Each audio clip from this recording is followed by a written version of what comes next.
नमस्कार, मैं रीमा प्रसाद। इस वक्त की सबसे बड़ी खबर में आपको बताएंगे। इजरायल ने गाजा में हमलों की रफ्तार बढ़ा दी है और हमास के खिलाफ अपनी जंग को अगले लेवल पर लेकर आ चुके हैं। इजरायल के हमलों से गाजा में कोहराम मचा हुआ है इस वक्त, लेकिन इन सब के बीच इजरायल की सेना ने अल-शाती कैंप पर भीषण हमले कर उस पर कब्जा कर लिया है। जंग की शुरुआत से ही अल-शाती कैंप का इस्तेमाल हमास कमांड सेंटर के तौर पर किया करता था। यही नहीं, 7 अक्टूबर को इजरायल पर हुए हमले की प्लानिंग उसी कैंप में की गई थी, लेकिन अब उस कैंप पर इजरायल का कब्जा है। यही नहीं, हमास के लड़ाके डरकर दक्षिणी गाजा भाग चुके हैं।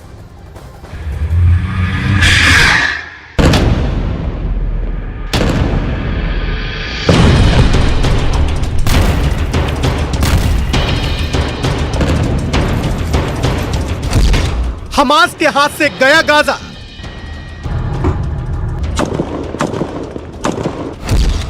इजराइल ने दी हमास को सबसे बड़ी चोट।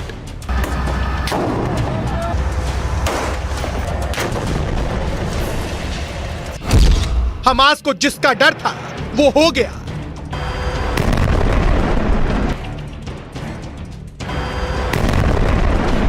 हमास पर इजराइल की सेना ने ऐसा प्रहार किया कि उसकी कमर ही टूट गई।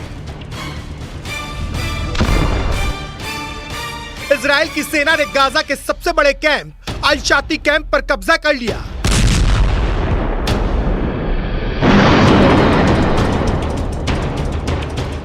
इजराइल ने हमास के अल-शाती कैंप पर कब्जे का सबूत भी दिया और दावा किया कि वहां अब इजराइल का झंडा नजर आएगा। यही नहीं, हमास के लड़ाके डर कर दक्षिणी गाजा में भाग गए। अल-शाती वही कैंप है जहां 7 अक्टूबर को इजराइल पर हुए हमले की पूरी प्लानिंग की गई थी। इसके साथ ही हमास के लड़ाकों को इसी कैंप में ट्रेनिंग दी गई थी और इसी कैंप पर इजराइल की सेना ने ऐसा हमला किया कि हमास के लड़ाकों को बचने का मौका भी नहीं मिला। इजराइल की सेना के मुताबिक उसके 162वीं डिवीजन ने इस फतह को अंजाम दिया। यही नहीं, उस डिवीजन ने 1000 से ज्यादा हमास के लड़ाकों को ढेर कर दिया। मतलब साफ है, इजराइल ने अपने ऊपर हुए आतंकी हमले का ऐसा बदला लिया कि हमास की रूह कांप गई।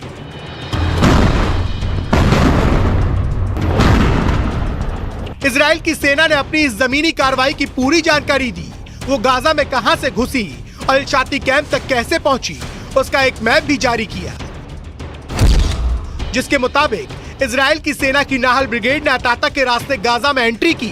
उसके बाद Israeli force post 17, Safina post, military quarter, बदर पोस्ट, रंतसी अस्पताल और शिफा अस्पताल के करीब अल-शाती कैंप तक पहुंची और फिर वहां बड़ा हमला कर उस इलाके पर भी कब्जा कर लिया, जिससे हमास की रातों रात नींद उड़ गई, क्योंकि इजराइल की सेना ने चुन चुनकर हमास के सैकड़ों ठिकानों को उड़ा डाला।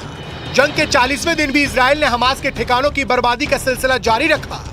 अस्पताल हो या स्कूल, मस्जिद हो या रिहायशी इलाका, इजराइल ने हर उस जगह पर बम बरसाए जहां उसे हमास का ठिकाना होने का शक था। इजराइल की सेना ने एक वीडियो भी जारी किया जिसमें हमास का हथियारों का अड्डा नजर आया। हमास के उस अड्डे में कई रॉकेट, हवाई हमले में इस्तेमाल होने वाले बम, बंदूक नजर आई, जिसके बाद इजराइल की सेना ने यहां मिले विस्फोटकों को उड़ा दिया।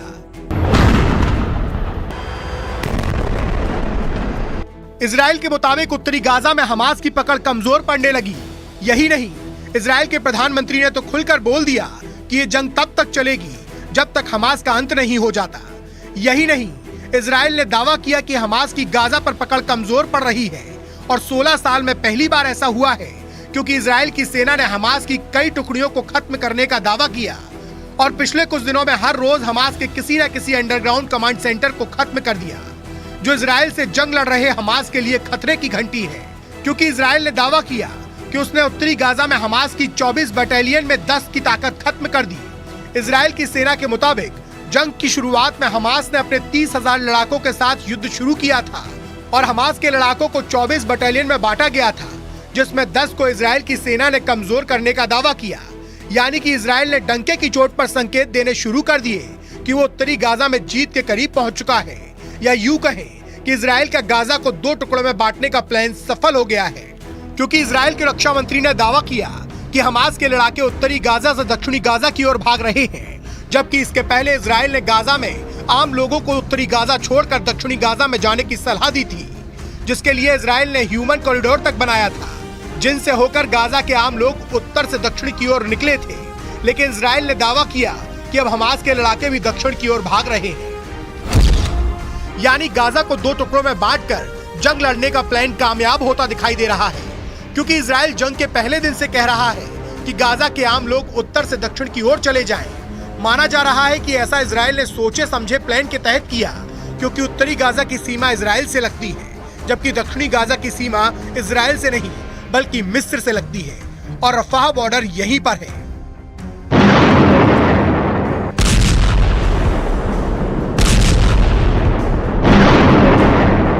जहां से गाजा के आम लोगों तक राहत का सामान पहुंचाया जा रहा है और इजराइल ने बार बार ये जताया कि उसका दक्षिणी गाजा में बमबारी करने का कोई इरादा नहीं है।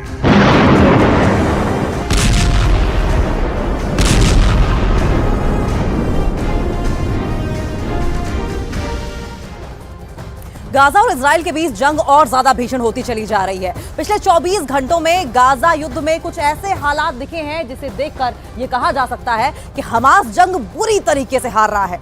मिडिल ईस्ट की मीडिया तो यहां तक दावे कर रही है कि अगर अभी भी अरब देश मिलकर हमास का साथ दे दें तो हमास जंग जीत सकता है।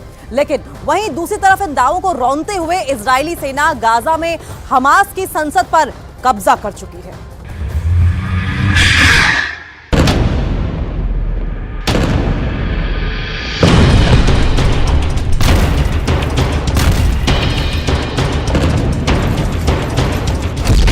हमास की संसद पर इजराइल का कब्जा। अगर अभी भी अरब देश जंग में हमास का साथ सही तरीके से दे तो हमास इजराइल को गाजा पट्टी में कड़ी टक्कर दे सकता है।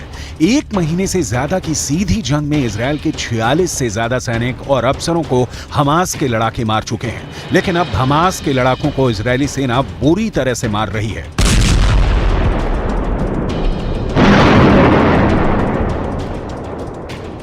तस्वीरों के जरिए इजरायली सेना ने दावा किया है कि उसने हमास के संसद पर कब्जा कर लिया है, जिसमें कभी हमास के चीफ इस्माइल हानिया समेत टॉप के हमास नेता बैठा करते थे। हम आपको इस खबर की पूरी डिटेल आगे दिखाएंगे, लेकिन पहले आप ये जान लीजिए कि इस वक्त अल शिफा हॉस्पिटल में इजरायली सेना का ऑपरेशन कहां तक पहुंचा है। मार दिए हमास के 8000 लड़ाके। इजराइल ने दावा किया है कि उसने अब तक हमास के 8000 से ज्यादा लड़ाकों को मार डाला है, जबकि उत्तरी गाजा में तबाह इमारतों की संख्या 40000 के पार पहुंच चुकी है। दावा तो यहां तक किया गया है कि गाजा पट्टी में 1 लाख इमारतें इजराइल की आईडीएफ के टारगेट पर हैं।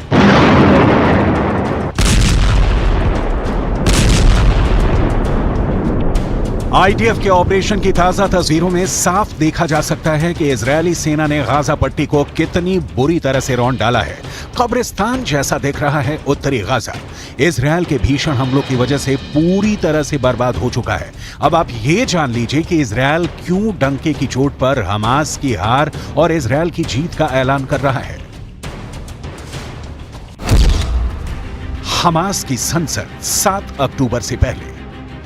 हमास की संसद के इस पहली तस्वीर को गौर से देख लीजिए। हमास की संसद में हमास के टॉप के नेता और समर्थक बैठे हुए हैं। इस तस्वीर में साफ देखा जा सकता है कि हमास के इस संसद में हमास के राजनीतिक विंग के चीफ इस्माइल हानिया टॉप नेताओं के साथ बैठे हुए हैं। हमास की संसद में इजरायली सेना। अब आप दूसरी तस्वीर देखिए।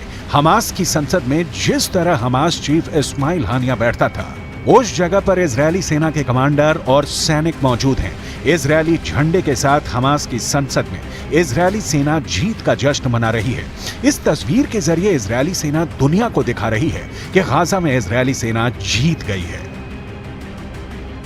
इन दोनों तस्वीरों को साथ साथ देखने से साफ संकेत मिलता है कि कहीं ना कहीं हमास का कंट्रोल गाजा में कमजोर पड़ रहा है।